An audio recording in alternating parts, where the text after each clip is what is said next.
رب زدني علما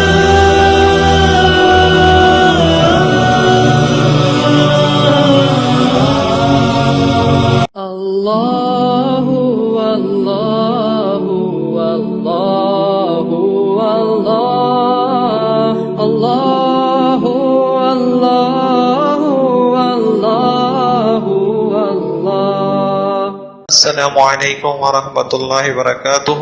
اصل میں یہ جو سوال ہے کہ اگر چاروں مسلک برحق ہیں تو پھر چاروں کے لوگ ایک ہی پر اتفاق کیوں نہیں کر لیتے، یہ سوال آج کا نہیں بلکہ پرانا ہے، اور یہ سوال شیعوں نے اٹھایا تھا، اور ابن تیمیہ رحمۃ اللہ علیہ نے منہاج السنہ میں اس طرح کی ساری خرافات کا جواب بھی دیا ہوا ہے.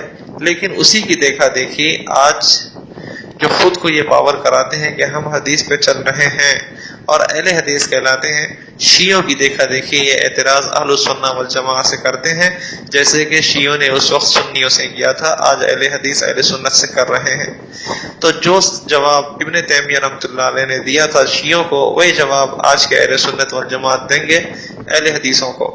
دیکھیں، یہ چاروں مسلک برحق ہیں، جیسے کہ سارے انبیاء برحق ہیں، سارے انبیاء پر اتفاق ہے، لیکن جہاں کہیں انبیاء کے مذاہب میں اختلاف ہے وہاں آدمی اپنے نبی کو فالو کرتا ہے.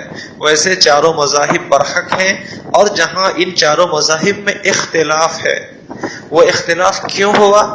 وہ اختلاف ہوا صحابہ کرام کے عمل میں اختلاف کی وجہ سے، اللہ کے نبی کے فرمان میں اور اللہ کے نبی کے عمل میں اختلاف کی وجہ سے، قرآن کی تفاسیر میں اختلاف کی وجہ سے.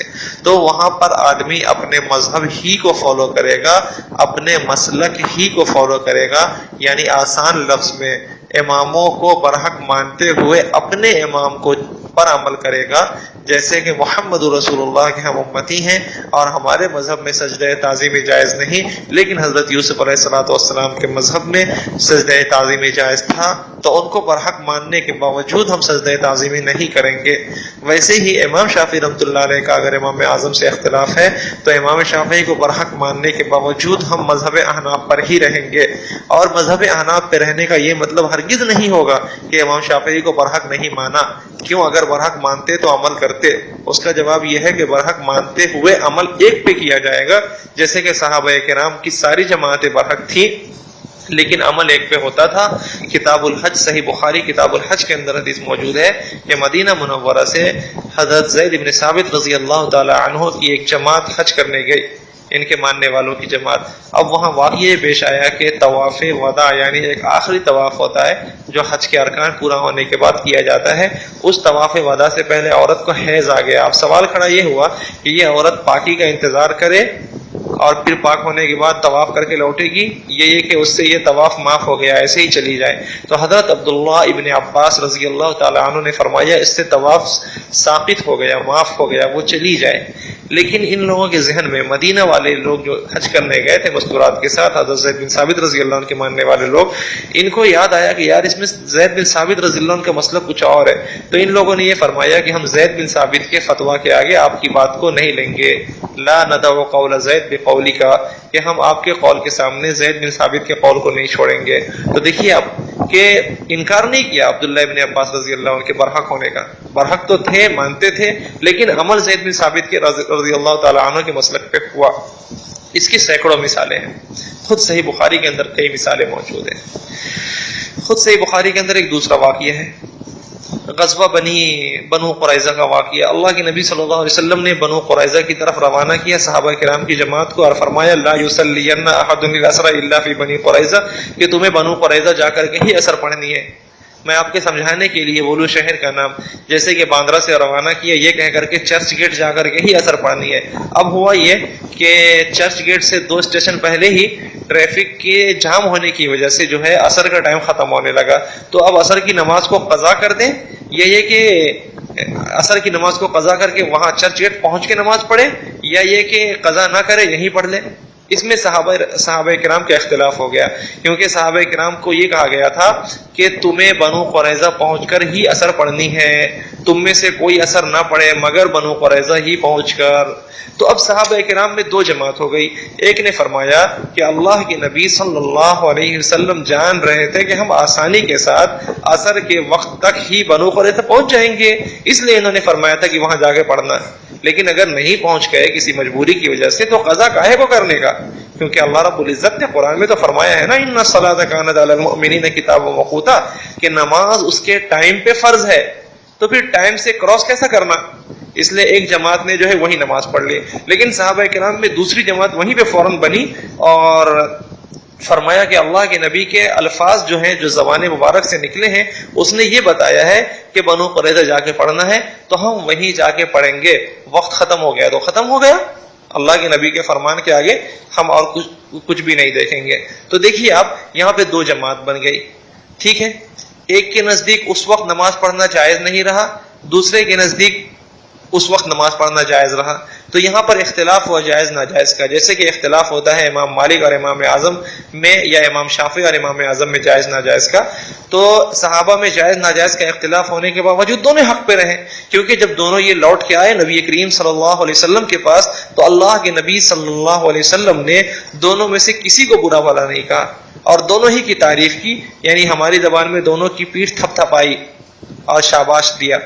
سمجھے آپ بات کو؟ تو یہاں یہ بات سمجھ میں آ رہی ہے کہ جب اجتہادی مسائل میں مجتہد کا اختلاف ہو، یعنی دین کے سمجھنے میں سمجھداروں کا اختلاف ہو، تو وہ سب حق پہ رہتے ہیں۔ جیسا کہ دنیا کے کورٹ کے معاملے میں وکیلوں کا اختلاف ہو تو موچی کچھ نہیں کر سکتا، ویسے ہی اماموں کا اختلاف ہو، مجتہد کا اختلاف ہو تو عوام کو کچھ نہیں کرنا چاہیے۔ عوام کو یہ کرنا چاہیے کہ کسی ایک پر بھروسہ کر کے اس کے پیچھے چلے، جیسے ہم دنیاوی معاملے میں کسی ایک وکیل پہ بھروسہ کر کے اس کو اپنا وکیل مانتے ہیں۔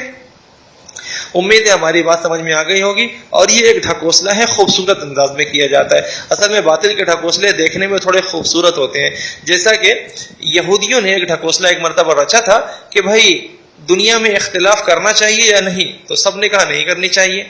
اچھا اس نے جو ہے نا موقع دیکھ کے یہ چوکا مارنے کی کوشش کیا تھا، موقع یہ دیکھا کہ اعتراض کے جواب دینے والے امام اعظم ابو حنیفہ حج پہ گئے ہوئے ہیں، ابھی محلے کے لوگوں کو جو ہے نا ورغلایا جا سکتا ہے، ایریا میں جو ہے نا وائرس پھیلایا جا سکتا ہے، تو امام صاحب حج پہ چلے گئے تھے، تو اب یہودیوں نے آ کر کے شور مچانا شروع کیا کہ دیکھو بھائی اختلاف اچھی چیز ہے کہ بری چیز؟ لوگوں نے کہا بری چیز، تو کہا پھر تم لوگ تو کرتے ہو اختلاف، کیونکہ دیکھو تمہارا اور میرا یعنی یہودیوں کا اور مسلمانوں کا دونوں کا اتفاق ہے کہ حضرت موسیٰ علیہ السلام برحق ہے، ٹھیک ہے، اور محمد الرسول اللہ جو ہے اس کے ماننے میں تمہارا اور میرا اختلاف ہے، تم مانتے ہو ہم نہیں مانتے، تو اختلاف ہو گیا نا۔ تو اختلاف سے بچنے کا طریقہ یہ ہے کہ موسیٰ علیہ السلام کو مان لو، اختلاف ختم ہو جائے گا۔ تو امام اعظم ابو حنیفہ رحمۃ اللہ علیہ کے ایک چھوٹے سے شاگرد وہاں تھے، وہ حج پہ نہیں گئے تھے، انہوں نے کہا اس کا جواب میں دوں گا۔ خیر جب جواب دینے گئے تو وہاں سے لگا ارے تم آئے، تو بولنے لگا بھائی ہے کیا، پہلے یہ تو بتاؤ بات کیا ہے، سوال کیا ہے یہ تو بتاؤ، میرے سے جواب نہیں ہوگا تو کوئی دوسرا آئے گا جواب دینے۔ خیر تو اس نے یہودی نے یہی سوال اٹھایا کہ بھائی دیکھو، یعنی میں آپ کو یہ بتانا چاہ رہا ہوں کہ باطل کا خوبصورت انداز کیسا ہوتا ہے، دیکھنے میں بڑا خوبصورت ہوتا ہے، لیکن اہل حق سمجھ جاتے ہیں جس کے دل میں نور ہوتا ہے اور اللہ رب العزت سے تعلق ہوتا ہے اور اللہ اپنے دین حنیف کا کام جس سے لینا چاہتا ہے اس کو الہام فرماتا ہے۔ تو اس بچے نے یہ کہا کہ پہلے یہ بتاؤ کہ آپ کہہ کیا رہے ہو، آپ کی بات کیا ہے، کہنا کیا چاہ رہے ہو؟ تو اس نے کہا دیکھیے اختلاف اچھی چیز ہے یا بری چیز؟ بچے نے کہا بری چیز۔ تو پھر یہودی نے اپنا وہی اعتراض لوٹایا کہ موسیٰ علیہ السلام پہ ہم دونوں کا اتفاق ہے۔ تو اس بچے نے فوراً کہا بھائی موسیٰ کون موسیٰ؟ تو وہ ہنسنے لگا ارے موسیٰ کو نہیں جانتے؟ بولے ارے بھائی بتاؤ تو صحیح کون موسیٰ، کس موسیٰ کی آپ بات کر رہے ہو؟ موسیٰ نام کے تو بہت سارے لوگ آئے ہیں۔ تو کہنے لگا موسیٰ جو نبی، بولے ہاں اچھا نبی، کون نبی؟ تو بولنے لگا تم نے قرآن نہیں پڑھا کیا؟ یہودی کہنے لگا اس مسلمان بچے سے تم نے قرآن نہیں پڑھا کیا؟ تو اس بچے نے کہا جی قرآن تو پڑھا۔ تو کہنے لگے اسی قرآن میں تو موسیٰ کا ذکر نہیں آیا؟ بولے اچھا وہ موسیٰ، اس کو تو ہم جانتے ہیں، اس موسیٰ نے یہ کہا تھا کہ میرے آنے کے بعد ایک دوسرا نبی اور بھی آئے گا اس کو ماننا۔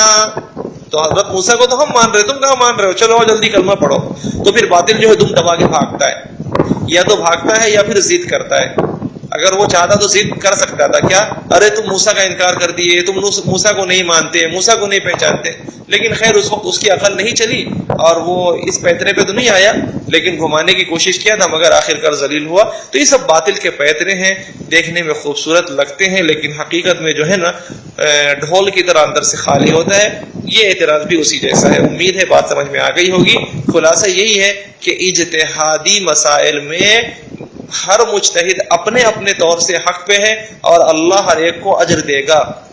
اگر وہ اللہ کے نزدیک درستگی پہ پہنچا تھا، یعنی ایگزیکٹ صحیح پوائنٹ پہ پہنچا تھا اپنے اجتہاد میں، جو پوائنٹ اللہ کو مطلوب تھا، تو اس مجتہد کو دوگنا اجر ملے گا، یعنی ڈبل ثواب ملے گا.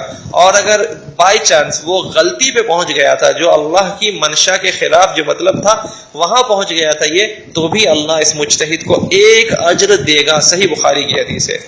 جیسا کہ میں اس کی آسان مثال آپ کے سامنے بتاؤں، ایک آدمی کے پاس گاڑی چلانے کا لائسنس ہے، اگر اس سے غلطی ہو جائے تو اس کی پکڑ اتنی نہیں ہوتی. لیکن اگر ایک عام آدمی ہے جس کے پاس لائسنس نہیں ہے، وہ صحیح بھی چلائے تو بھی اس کی پکڑ ہوگی، کیونکہ تمہارے پاس لائسنس ہی نہیں ہے. ویسے ہی آج جو ہے آوارہ لوگ جنہیں دین کے بارے میں کچھ جانکاری نہیں، استنجا کرنے کی دعا نہیں اور کھانے کی دعا نہیں، سونے کی دعا جسے نہیں آتی، وہ آج دین کی باتیں کرنے والے بنے ہیں، جبکہ ان کا کام یہ تھا کہ وہ دین کی بات سنے اور عمل کرے. لیکن آج وہ تحقیق کی رٹ لگانے لگے ہیں جنہیں تحقیق کا تلفظ نہیں کرنا آتا. جیسا کہ آپ لوگ دیکھتے ہی ہیں کیسی پٹائی ہو رہی ہے آج باطل کی اللہ کے فضل سے، اور باطل رسوا ہو رہا ہے اور برطانیہ نئے نئے سوال ان کو دے رہا ہے. خیر سوالات برطانیہ دیتے رہے محنت کر کے، انشاءاللہ اس کا جواب تیار ہوتا رہے گا. اللہ اللہ